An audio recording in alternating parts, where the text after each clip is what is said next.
那接下来让我来欢迎我们的第二位讲者哈。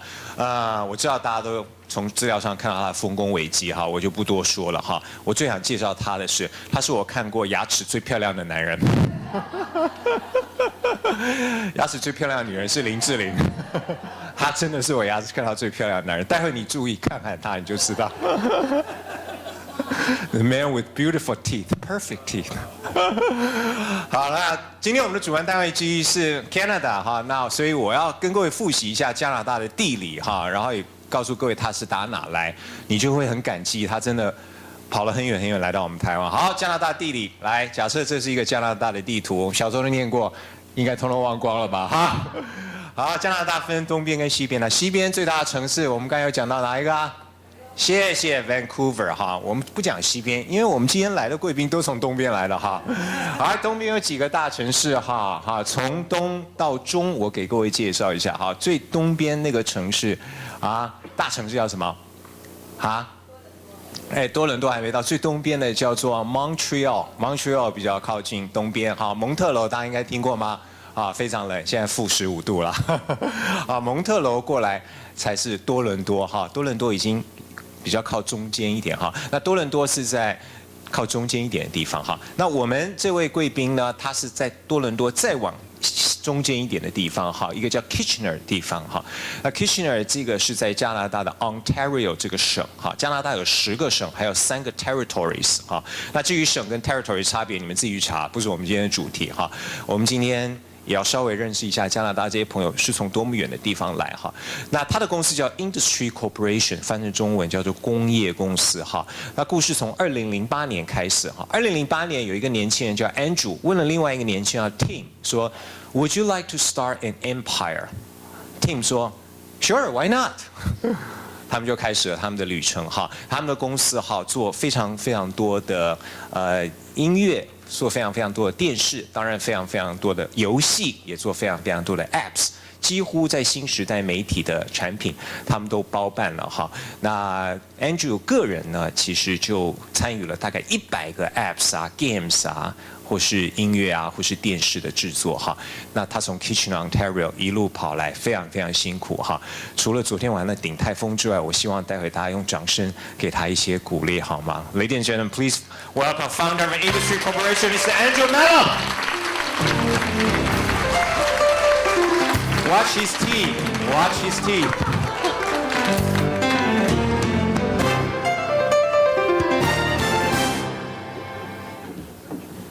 Thank you. Can you give us a big smile so we can see?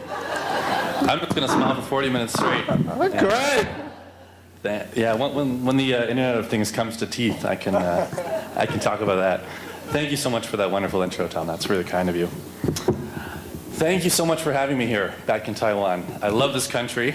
It's a beautiful place full of wonderful people, and it was an absolute honor to be asked back to speak by the IoT.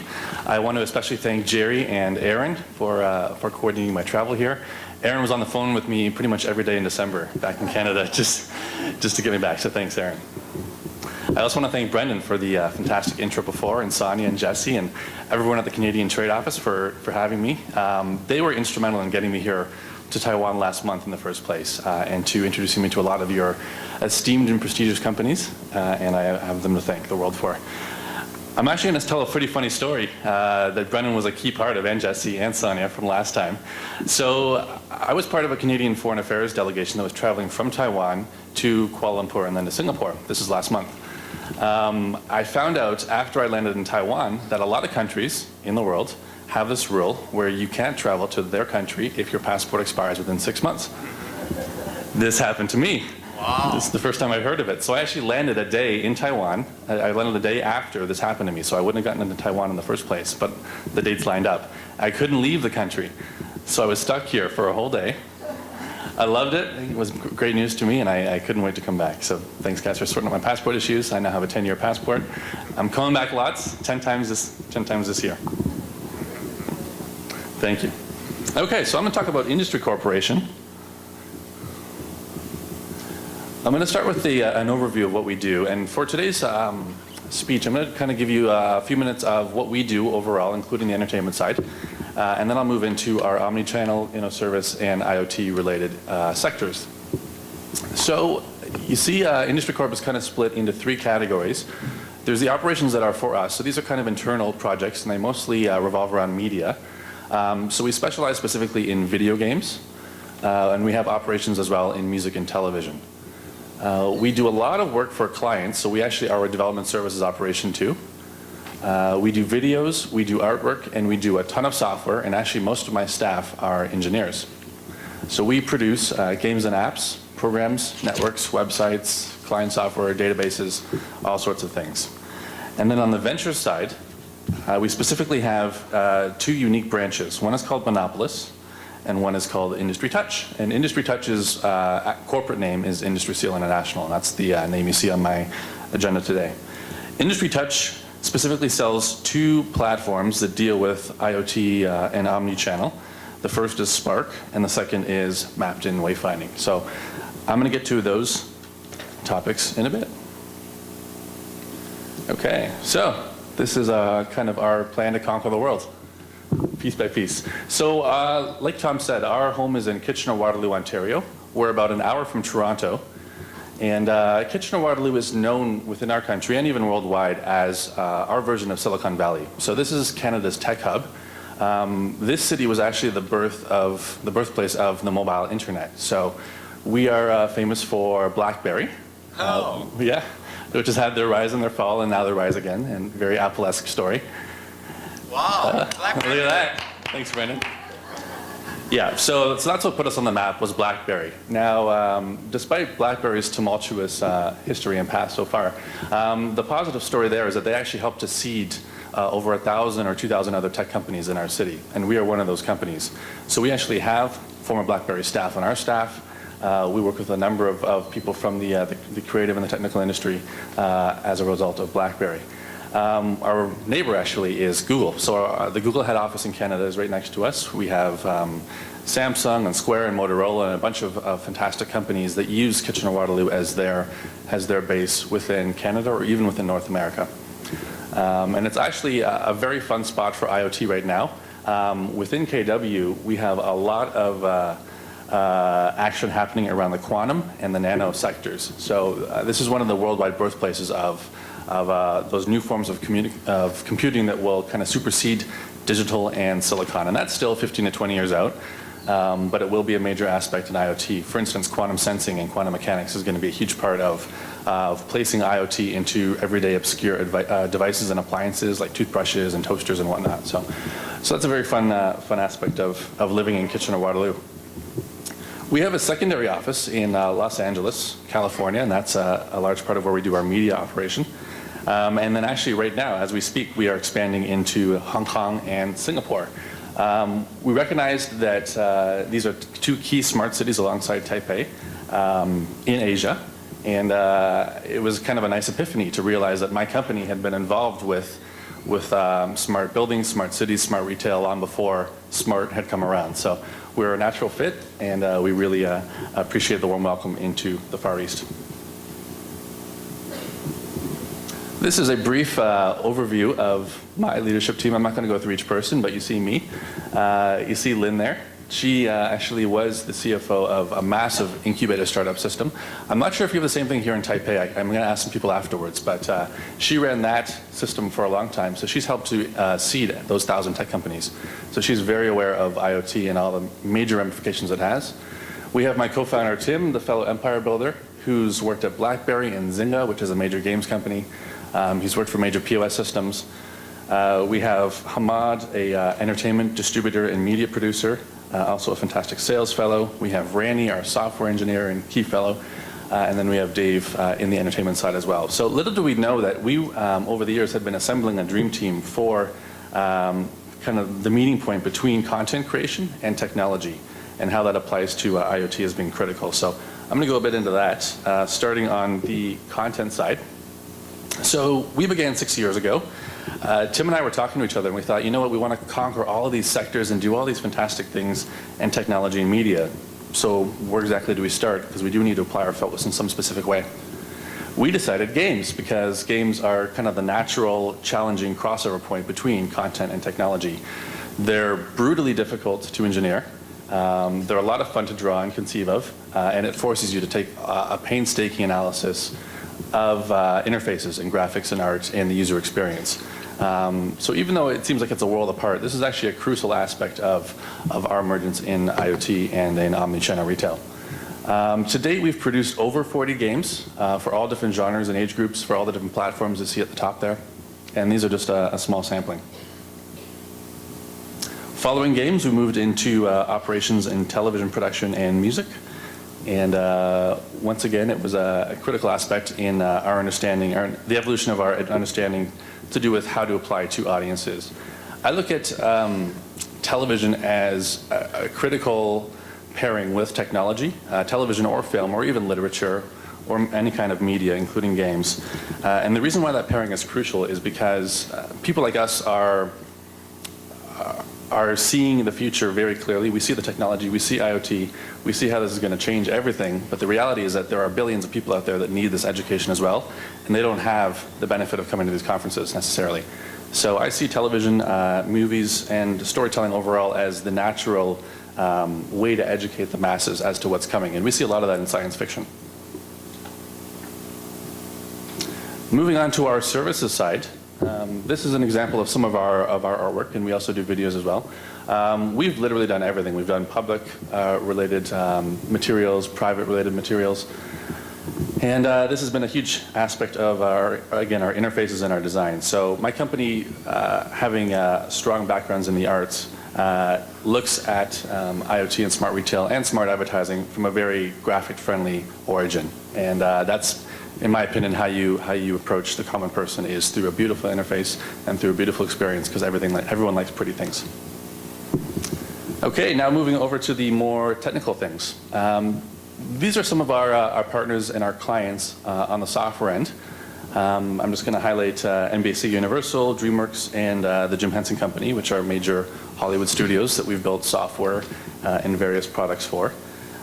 We've done all sorts of really cool things. Up at the top there you see the Perimeter Institute, which is one of the world's largest theoretical physics think tanks. And the Perimeter Institute got us to produce an interactive online, kind of like an e-card or a game experience that explained everything to do with existence. And that's called the Equation of All Known Physics. And it's basically about a 15 or 20 character string. And that was a lot of fun. So that's kind of the range that we've worked in. Okay, so this is our entrance point into engaging smart retail and smart advertising. And funny enough, it was through McDonald's, which needs no introduction. So for a long, long time, McDonald's has placed kiosks, touchscreen kiosks like the one you see here, into their restaurants across the US and Canada. And these kiosks, or ones just like it, actually have about a quarter penetration into individual stores or individual restaurants. So we were approached to produce the new generation's software platform. So we produced the entire software package that drives the consoles. We also produced about 15 games for the console out of a total of 40. And we produced the back-end network that drives the experience and allows McDonald's and its admin to control the content and curate the content on a daily basis. The point of these kiosks is that they sit on booths and they sit on walls and whatnot for their patrons to come in, and while they're eating some bad food, they can play some games. So this is a key factor for McDonald's. They recognize that the average consumer that comes in always wants to play some kind of a game while they're eating. There's a huge correlation between gamers and McDonald's patrons. The average store has, I believe, 4 or 5 of these kiosks, and these kiosks are in use for a consistent 7 hours a day straight. That's a huge, huge factor of time for any kiosk in any public space. So this gave us a really fundamental knowledge of the touchscreen kiosk industry and the way that businesses are now using a digital experience within their brick and mortar walls to engage their patrons. And that moves us over to ventures. So specifically, these are our omnichannel branches that apply specifically to commerce and advertising. And these two ventures, these two branches leverage everything we learned in art and entertainment and technology and public computing. Okay, so the first I'm going to touch upon briefly is Monopolis. Monopolis is mobile commerce. So this has been a really hot topic in the last few years, and it's only going to continue. And in a nutshell, this is the concept of your mobile smartphones or tablets replacing your wallet, replacing the 5 or 10 cards you have in your wallet. It's basically an inevitable evolution of the way that we all transact as individuals, and even the way that businesses transact with each other. Basically, mobile commerce is, at its core, it's more secure than traditional card transactions. It's much less susceptible to fraud. It's much more hygienic for individual people that aren't touching dirty machines anymore, and it's much simpler to carry around. People actually lose their wallets more than they lose their phones, so more money in hand. So Monopolis is an exploding company right now. It's going very, very well. We're actually in the middle of another fundraising round that I'm in Asia for, Southeast Asia. So that's been very, very positive so far. And actually, if you want, I can show you a little demo afterwards of what's going on. But Monopolis really simplifies the payment process. You basically punch in your PIN, or you have your fingerprint ID, and then you press pay, and that's it. The merchant's already identified that you are the customer that wants to pay for this good or service. And the transaction itself is abstracted away to the cloud. So it uses the existing banking infrastructure in a very complex manner, but it's made very, very simple for the user. So essentially, you just click, done, and that's it. It actually takes less time than it does to take out your card and swipe, which is a key factor. All of that, in my opinion, isn't enough to convince the world that mobile banking is the next evolution. You can't just provide a convenient service or a new service to people. You have to pull them in kicking and screaming. You have to make them realize that they're going to make more money or benefit monumentally from adopting your service or product. So that's what Monopolis strives to do. The first step there is to provide seamless merchant support. What that means is that we have to respect the existing merchant infrastructures, including legacy point-of-sale machines. So we have to respect the existing way that they've invested a lot of capital infrastructure and a lot of training and a lot of knowledge into their existing terminals. So Monopolis integrates seamlessly with those devices while still delivering a very mobile solution for the average user.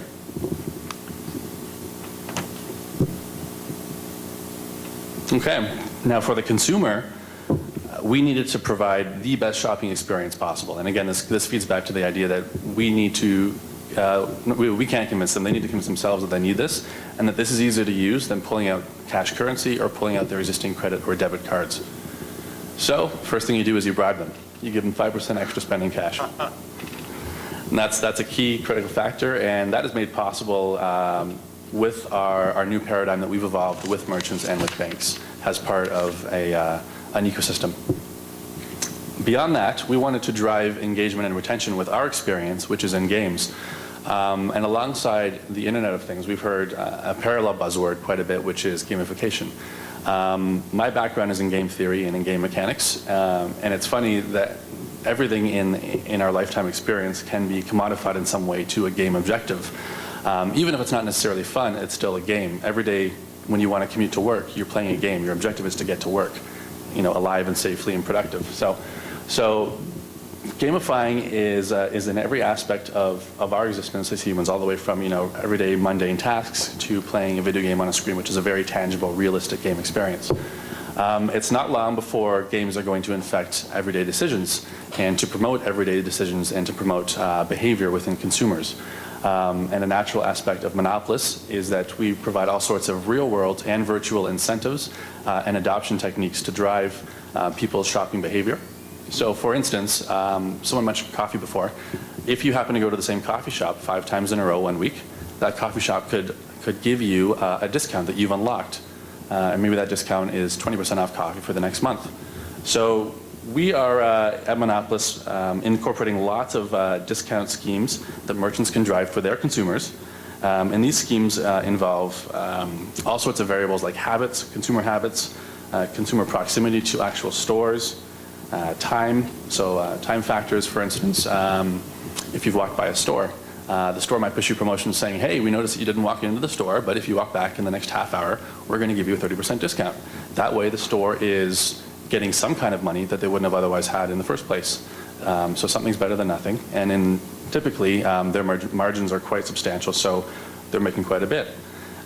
So it's a really powerful tool to have the transaction vehicle in consumers' hands because it empowers the merchants not just to complete the transaction, but to directly communicate with those consumers before, during, and after the transaction. And that's going to be a monumental shift in marketing, and that's going to trickle heavily into smart retail and smart advertising. Last slide here from Annapolis.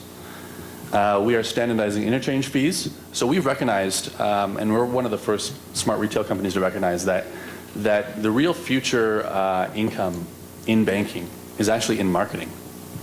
It's funny because the typical transaction right now, an interchange fee, I'll start with that. An interchange fee is basically a fixed royalty plus a sliding extra fee linked to every transaction. So every time you swipe your card, between 1.5% and 2.5% of that transaction is given to the people who process that transaction.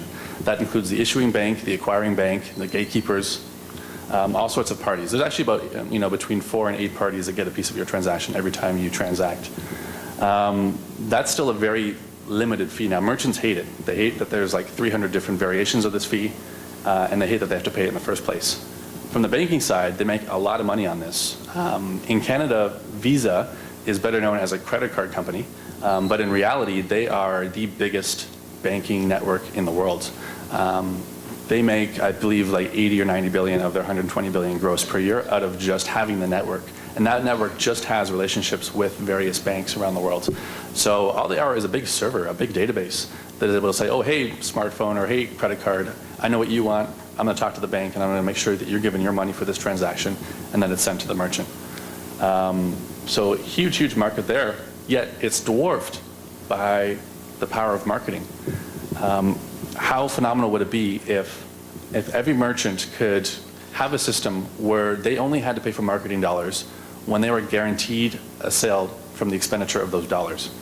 That doesn't exist right now. Right now, what you do is you throw money into the air. You throw it towards television advertising, you throw it towards bus stops, you throw it towards internet marketing, all sorts of things.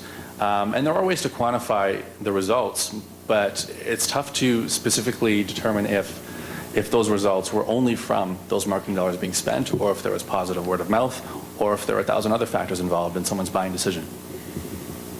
So what Monopolis does is it allows merchants to market directly to their consumers, and we don't take any marketing dollars until a transaction occurs. So we only deduct our fee, our piece of the equation only comes out when the consumer is delivered to a till and they've transacted, and that's it. So we're invested as much as the merchants are, and that's a big factor in the transparency and then the enablement that IoT is bringing. And that's a little bit about Monopolis. So if you want to hear more about that, come on up afterwards, and I'd love to talk about it.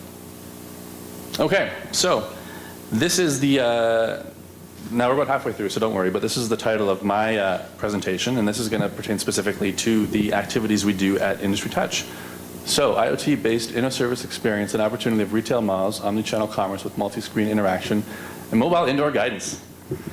And I'm going to sound like an expert on that since it's a big topic. Okay, Industry Touch. So Industry Touch deals specifically with touchscreen solutions that are deployed into public places. So these places include hospitality places, tourism, retail especially, and I'm going to have a focus today on our shopping mall experience. Now we have 2 core products. The first I just have on one slide here is the Spark tablet system. This is actually launching within the month, so I'm not going to talk too much about it just yet. But essentially, the concept for this particular product came from my personal experience in places like airports and in restaurants, where I wanted to have a really fast, really seamless way to interact with the venue, or just to pass time, especially in airports. I do a lot of flying.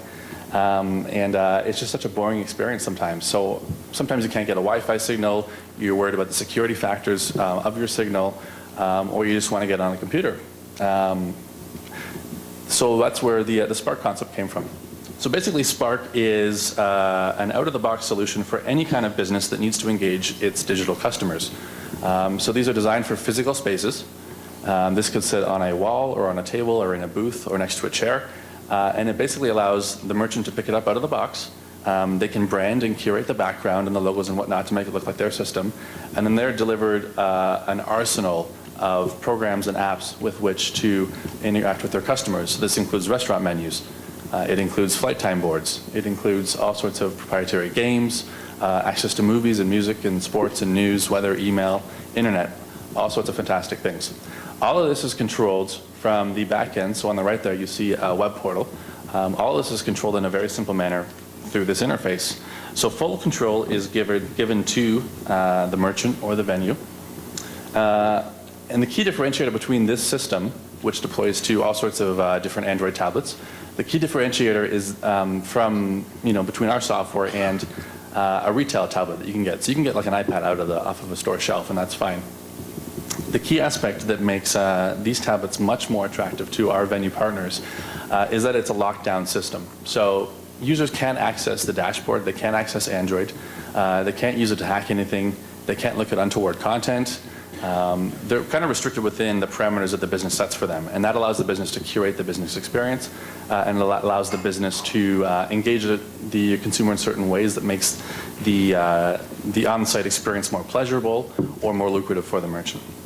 So this is a key development for us, and I will keep anyone interested with lots of updates. Okay. So the bulk of the last half of my presentation is going to focus on our mapped-in wayfinding system. So this is actually what I was in Taiwan last time to talk about with numerous properties. Right now we're actually traveling all through Southeast Asia, Middle East, Africa, and Europe to expand the mapped-in wayfinding platform to this part of the world.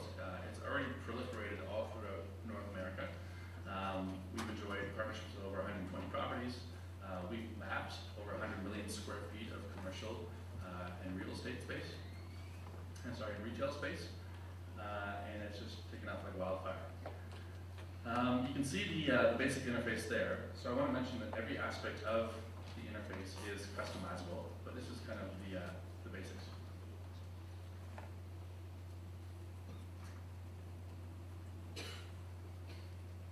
Okay. So our key deployment platforms are kiosks and mobile phones.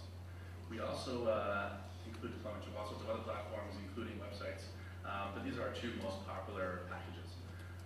So on the kiosk side, we are primarily a software company. We are one of the few wayfinding companies in the world that offers end-to-end solutions, which is a critical factor in our commercial success. So we do source hardware from different parts of the world for different clients, but our core competency is in deploying the software in ways that the consumers need to engage their audiences. All the kiosks have a QR code that allows you to scan with your mobile phone, and then the route is seamlessly and instantly transferred to your phone. A big problem with kiosk wayfinding is that someone turns around and all of a sudden they forget the directions because their orientation shifts.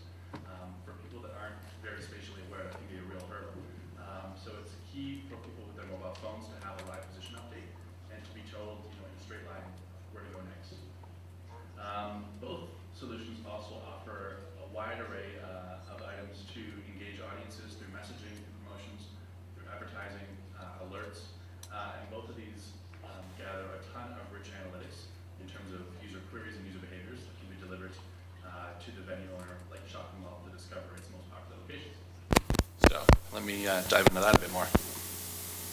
Oh, and one thing first. A lot of I threw the slide in specifically for Asia.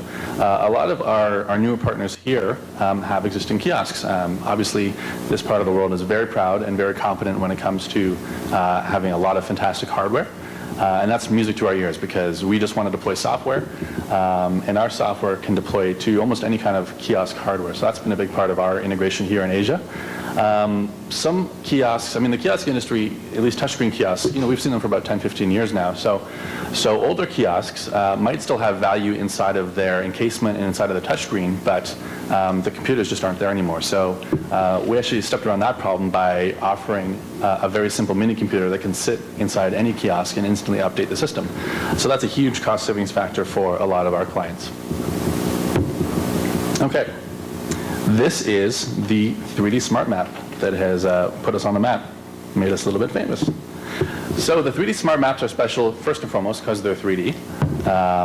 A lot of our core competitors in the wayfinding industry are still using 2D maps, still using fixed directories or even static screens. They don't make good use of animation or 3D technology, and of course our background being in games has naturally taken to this. What we do is we map based on the gross leasable area, so specifically for shopping malls. That is each individual store, plus the common areas like food courts and hallways and escalators. You see on the bottom of the main map there's kind of a gray section. That's actually the outside street. So we don't actually essentially charge for parts of the map that aren't actually being routed for wayfinding access. But what we do is we strive to create as many landmark or position indicators as possible so that people are comfortable and aware as to where they are. This particular property is called 10 Dundas East, which is kind of like our version of Times Square in Toronto. You see we have a movie theater there, we have a famous bar, and we have a famous restaurant. So this is a multi-level building as well. I think it's 5 stories. 7 if you include the basements. So this is a pretty big shopping center. And one of the core reasons why 10 Dundas East went with the mapped-in system is because we offered a seamless way to travel through different floors, to offer navigation that was very easy from a first-time user point of view to travel different floors and to see how they move without kind of these crazy wacky lines or without floors separating like, well, you know, super far away from each other. And it provides kind of that seamless transition. So you can actually tap on any of those floors and it'll go right to that floor. You see on the bottom there we have turn-by-turn directions. So we offer users a navigation line to go to where they want to go. And again, that translates right over to the mobile app. The entire interface is controlled from the mapped-in management portal. So basically you turn on your laptop or your computer, you go to your internet browser and you type in the address and boom, you're there. And from this point, from anywhere in the world, you can control any of your kiosks and the app. And again, this is a big aspect of the transparency and the control behind the Internet of Things. And specifically from an Omnichannel perspective, Omnichannel being multiple avenues of access and multiple screens, bombarding the same user to try to get them to create a final transaction. This is the control point for all of a venue's spatial data. So this is actually simpler than Facebook to use in terms of its interface, yet it delivers a ton of features like the digital directory, so you can control all the aspects, all the metadata, all the media that's shown. You control the advertising, you control the alerts, you control the analytics, and you can see the analytics. And our newest feature coming out in the next 2 months actually is the map editor. And we are the only company in the world to offer the ability to live edit your kiosks and your mobile app smart maps from the comfort of your own computer. And that's a huge, huge factor. So I'm going to touch upon each of those core features. Here's the interface to change the digital directory. So in this case, we have Starbucks as a marquee tenant. You can see their picture, there's a description, you put in their phone number, their address. Below the screen, you'd have their social media access information. Above the screen, you have their title and their color and everything. So again, it's just like creating a profile on Facebook or Twitter. It's really fast, it's really simple. You press the green update button on the bottom and boom, it's gone out to all of your devices, all of your users, and all your kiosks. This is critical, especially with our mall clients, for saving their time and their energy. So a job that would have taken you maybe a couple hours to fix on a static directory now takes literally less than 30 seconds. This is the advertising suite. So this, in the similar fashion, allows you to upload advertisements, and there's on-screen digital signage that appears in conjunction with the maps. And it allows you to set the timelines for new ads and to push those promotions to your clients. This is pretty critical because if you have even 5% of your viewership responding to ads and even going to a store and even some of those transacting, it adds up incredibly fast. This is the alert system, works in much the same fashion. This is for things like maybe you want to close a certain wing of your building, you've turned off those wayfinding nodes, but you also want to let people know, in this case, the men's washroom is closed. The analytics platform. This is, of course, very, very popular and a key aspect of our participation in smart retail. This allows a shopping mall owner to know exactly which queries are being made, how often, how frequently, when they are, what kind of users they are. So this is our insight into user behavior. Here we Restaurant searches are the most popular, followed by electronics. So it shows the kind of tenants that are probably making the most money in your venue, as well as where they're going. So I'm going to race through the rest here because I got 5 minutes left. This is the map editor. And this is just a quick screenshot into the way that people will be able to control their walls. They'll be able to shift new maps, they'll be able to upload new maps, and they'll be able to move wayfinding paths all around. So this is a huge level of control that hasn't been seen before. Here are some testimonials. So this is Conestoga Mall from my hometown. Within months, their kiosks have received 1 million queries.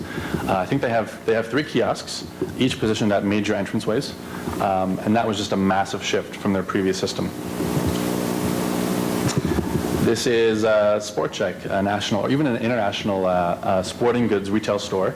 They're smaller than the department store, but larger than the average store. So they're on the smaller side of our clients. Sport Check wanted to have kiosks in each of their large locations, and they specifically wanted us to map shelves and aspects of the store so they could actually get a granular detail of where people are going within their store, because human traffic is a huge aspect for retail stores, as we all know. This is the Sheraton Centre in Toronto, the largest hotel in Toronto. They also have a massive convention center. This is Casino-Rama. So some of the most popular clients are casinos.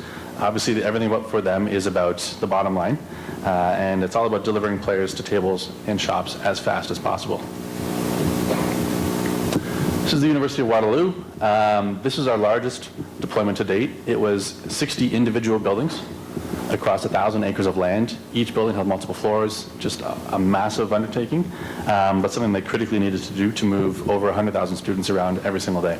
They opted not to use kiosks, which makes sense because you don't want to have a kiosk 100 times over. They stuck with the mobile app, which is perfect. This is another college, and this is a hospital. Does anyone know what the #1 waste of time for nurses is? It's redirecting visitors. The #1 waste of time for nurses is acting as a wayfinding kiosk. This is our deployment process. I think you all have this document so you can read through on your own time. It's a pretty simple, straightforward step. It takes us about 8 weeks to deploy a smart solution to a venue. This is our tech support process. So we live monitor all of the software deployments in the world. And this helps the globalization of our multinational business. Knowing problems that happen before the property even sees them has been a huge part of our success. And revenue generation. So I believe our business is driven by a very simple rule, which is that cash drives decisions. So when we go in a pitch to a marketing staff or an IT staff or even a C staff, they can't make the right call unless we're providing them with the best revenue decision. And that factors down into IoT, into big data, and especially into wayfinding. So we offer 2 brackets. One is cost savings, and the other is revenue generation. This is a breakdown of some of the actual numbers for our shopping mall clients. So say we have an average number of queries per year. This is 3 million queries. That breaks down to about 11 queries per minute if the mall's open for 12 hours a day, which is on the low end for mobile app and kiosk deployments. You see how each of the numbers trickle down. We have the old directory upkeep. We have the venue information. We have a variable for the wayfinding query length, which is 45 seconds, and that punches out into gross annual savings, which is far and above the variable costs of this particular mapping and deployment fee. So the whole thing's paid off in 9 months, and then after that, they're making money. This is our competitive pricing mantra. So basically, we have a scaling pricing to scale relatively to the mall size and needs. We offer all sorts of customizations, and then we offer the optional hardware. This is an example of our competitive landscape, and at the bottom you can't see it, but it's end-to-end servicing. So there are lots of competitors out there, especially in Asia. The reason why we've been so successful is that we beat the 2 core competitor profiles, which break down into those kind of 2 samples there, based on all the features stacked up side by side. We do quite a bit of customization, specifically around omnichannel presence and Internet of Things. A big one at the bottom is indoor mobile positioning that we can build out. And I'm almost out of time, and I had some more presented for that, but I'll just quickly whip through it. Basically, indoor positioning is a huge aspect for shopping malls as to how they want to move people around and how they want to retain signals and data to their phones. And we excel on that. Here are our core marketplace stats. This is right at the end now. So these are the core topics that drive my business decisions and the decisions of our wayfinding team. So it's a reality that venues all over the world are installing touchscreens to enhance their customer experience. Huge focus is being placed on people traffic and wayfinding. The average wayfinding query lasts between 25 and 45 seconds. The driving factor of all installations is revenue. Most growth is projected for spatial data specialists, so people that go beyond just wanting to provide a very simple kiosk solution and go into all the rich analytics and data and all the other aspects that help to inform greater, smarter decisions. And lastly, the greatest adoption factor as well is turning over control to the merchants and aggregating the user bases together so that everyone can share in the common transparent data. That's about it. So focusing on Asia, as I mentioned before. If you want to try it yourself, feel free to download the Mapped-in mobile app for your iOS, Android, or BlackBerry 10 device. And if you wanted to have a specific demo of the kiosk software or the web portal afterwards, I'd be happy to show you. And that's it for me. Thank you so much for having me speak today in Taiwan. Thank you, Andrew. Industry. And thank you for your high touch presentation. 好 ，Andrew 在很短的时间跟我们讲2件重要的事哈。第一件事情就是今天的一个关键字叫 kiosk， 这个中文叫做机台哈，机器的机，台湾的台哈。那这个大家不容易了解，最简单的例子就是 7-Eleven， 我们看到那个 iPhone， 那个就是一个机台的代表哈。所以从一开始 Andrew 提到麦当劳他们替他装的机台哈，小朋友进去就可以在机台上开始玩一些游戏啊，就停留在那个餐厅里的时间更多了哈。那除了替麦当劳做之外 ，Andrew 他也提到他们公司自己设计的这几套系统，刚才大家也看到了，从最简单的这个 Spark 系统啊 ，Spark 系统就是在餐厅里面用一个平板电脑哈，那顾客也许在平板电脑上就可以点菜啦，也可以玩一些游戏啦哈。到刚才最后 Andrew 提到了这个叫 Mapped-in 的系统哈，那这是一个让购物中心、还有医院、还有甚至赌场哈，能够很容易的去做它的找路的这个标志的一个方法哈。好，所以护士就不用花那么多时间告诉来探病的人说36号病房在哪里哈。所以大家可以看到从这一块哈，就整个物联网或者说智慧联网已经跟整个零售的通路紧紧的结合在一起了。Andrew 就是提供这样的服务哈。那今天他讲的另外一块哈，就是跟我们每个人身上都带着这个东西有关的哈，这个手机哈。他刚才也开始谈到了这个手机购物啊，他们有一个这个系统叫 Monopolis。刚才大家应该听到哈，它对于使用者来讲哈，你很简单的哈，只要输入你的密码，然后你要决定付费的时候，你按一下付，你就可以付费了哈。将来他们这个 Monopoly 系统可以取代我们每个人的钱包，但对于今天我们在座各位经营企业的人来讲呢，你将来也可以用这个很简单的做一些电子的商务哈，而且他们的特色就是说你只要赚到钱，他才跟你收费哈，他这个服务费一定是在你完成了成功的交易之后才收费，所以它可以同时服务消费者本身以及商家这2个族群哈。